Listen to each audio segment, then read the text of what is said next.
Hello, you all beautiful students over there. I hope each and every one of you is doing absolutely good. बहुत ज़्यादा queries आ रही है मुझे सुबह से, आज बहुत ज़्यादा रश रहा ऑफिस पे। बच्चे की लगातार इंक्वायरी ये है सर कि मैं रिजल्ट के पहले लगा लूँ सर कोचिंग क्लासेस कि मैं रिजल्ट के बाद लगा लूँ। इसका निर्णय दो चीज़ों पर डिपेंड कर रहा है उनका। एक तो पता नहीं, किसी को डाउट है कि मैं पास होऊंगा भी कि नहीं, किसी को 50-50 है और किसी को है कि हाँ मैं पास तो हो जाऊंगा, बट उसको दूसरा फैक्टर ये आता है कि भाई मैं अगर आज रजिस्टर कर लिया या मैं इनरोलमेंट कर लिया सीए इंटर या किसी सब्जेक्ट के लिए और कल को सर आईसीएआई ने अनाउंसमेंट कर दी कि भाई नया सिलेबस आ गया है, तो उसके क्या कॉन्सिक्वेंसेस हो सकते हैं, क्या परिणाम हो सकते हैं। तो इसको मैं बड़ा आराम से आंसर करना चाहूँगा कि भाई देखो, दिसंबर एंड तक जो भी क्लैरिटी आनी होगी आ जाएगी, क्योंकि जितने स्पेकुलेशन इस इंडस्ट्री में चल रहे हैं उससे मुझे यही समझ में आ रहा है कि दिसंबर एंड तक अगर चीज़ें अनाउंस होनी होगी तो वो हो जाएगी।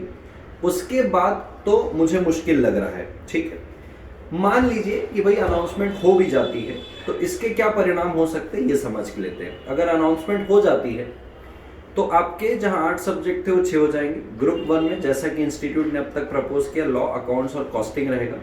तो अगर आप ले भी लेते हैं फॉर सपोज अकाउंट्स की क्लास, तो उसमें एडवांस अकाउंट्स बस ऐड होगा, क्योंकि ग्रुप 2 का एडवांस अकाउंट्स मर्ज हो गया ग्रुप 1 में। अगर आप लॉ ले लेते हैं तो फाइनल के जो कुछ लॉस थे, क्योंकि फाइनल से लॉ हटा दिए तो वो इंटर में कुछ लॉस डाल दिए जाएंगे। तो पॉइंट ये ऐसा नहीं कि पूरा रीस्ट्रक्चर हो जाएगा, आप जो पढ़ोगे वो पूरा रिडंडेंट हो जाएगा, आपको नए तरीके से सारी चीज़ें पढ़नी पड़ेगी, ऐसा कुछ नहीं है।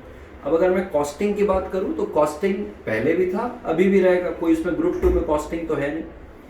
तो पॉइंट ये है, जो उसके लिए एक हाइप क्रिएट हुआ हुआ है ना कि अरे सर नया सिलेबस आ जाएगा इसलिए मैं अभी कोचिंग शुरू नहीं कर रहा हूँ, तो ऐसा कोई इतना विशेष प्रभाव पड़ेगा ऐसा मेरा मानना नहीं है। हाँ, डेफिनेटली कुछ चीज़ें ऐड हो जाएगी, वो आपको एडिशनली पढ़ना पड़ेगा, जो ऑलरेडी उस पर है वो तो पहले से भी था और आगे भी रहेगा।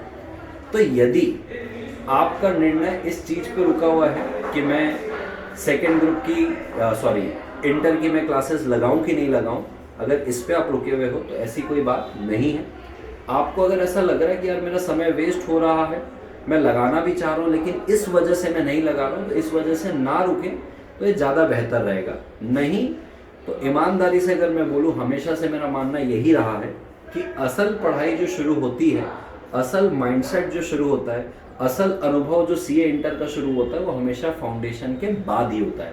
यानी कि फाउंडेशन का रिजल्ट आता है उसके बाद ही सारी चीज़ें होती है। बट हाँ, बहुत सारे बच्चों का ऐसा है कि नहीं, हम पहले से शुरू करना चाहते हैं, पढ़ना चाहते हो, और इन चीज़ों की वजह से अगर आप अटक रहे हो तो मत अटको। और अगर किसी का माइंडसेट ऐसा है कि चलो भाई ठीक है, फाउंडेशन के रिजल्ट आने दो, आराम से सारी चीज़ें फाउंडेशन के रिजल्ट तक क्लियर भी हो जाएगी कि भाई पास हो रहे कि फेल हो रहे, 50-50 में जो अटके हुए उनको भी क्लैरिटी आएगी, और तब तक इंस्टीट्यूट भी क्लैरिटी आपको दे ही देगी, क्योंकि दिसंबर तक अगर चीज़ें क्लियर नहीं होती है तो डेफिनेटली न्यू सिलेबस पोस्टपोन होने ही वाला है।